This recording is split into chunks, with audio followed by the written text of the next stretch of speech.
আজই সকাল থেকে মা লুচি আলুর দম বানাচ্ছে, কি সুন্দর একটা গন্ধ আসছে। মা মনে হয় নিঘাত আমার টিফিনে দেবে, ওই জন্যই মা লুচি আলুর দমটা বানাচ্ছে। এক কাজ করি, আমি বরং তাড়াতাড়ি করে বইটা গুছিয়ে নিই, তারপরে স্কুলে চলে যাব। আজকে আর স্কুলে যেতে বায়না করবো না। আজকে অনেক দিন বাদে মা লুচি আলুর দম বানিয়ে দিচ্ছে। আজকে একটা কাজ করব, সবাই যখন টিফিন খাবে আমি আমার টিফিন বক্সটা বারই করবো না, কারণ টিফিন বক্সটা বার করলেই তো আমার টিফিনটা খেয়ে নেবে সবাই, আর বাকি কিছু জুটবে না। কী করি কী করি কী করি, যদি জিজ্ঞেস করে আমার টিফিন আনবি কেন, বলবো ভুলে গেছি। আজই আমি টিফিন বক্স বার করবো না। আর এক কাজ করি, বইয়ের ব্যাগের মধ্যে একটা খবরের কাগজ নিয়ে যাই। যখন সবাই মাঠে খেলতে যাবে টিফিনের সময়, আমি বরং খবরের কাগজ বিছিয়ে টেবিলের নিচে বসে খাবো, যাতে দেখতে না পায়। বেঞ্চের নিচে তো দেখতেই পাবে না আমাকে, সেটাই ভালো হবে।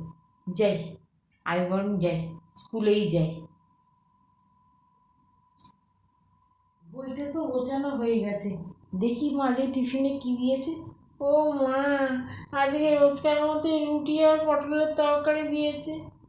এটা আমি খাবো টিফিনে?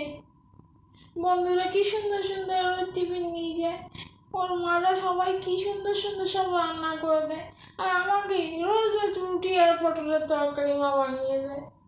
ধুৎ, রোজ রোজ এসব খেতে কারো ভালো লাগে টিফিনে? কী করি, এক কাজ করি, টিফিনটা এখন নিয়েই যাই টিফিনে, খিদে পাবে তো না খেলে।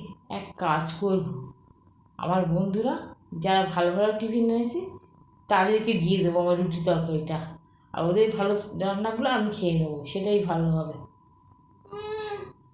কি বাজে খেতে, একদিন আমাকে ভালো টিফিন দেয় না।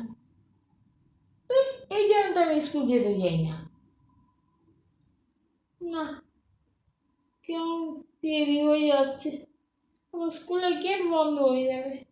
যাই, আর কি করবো, স্কুলেই যাই।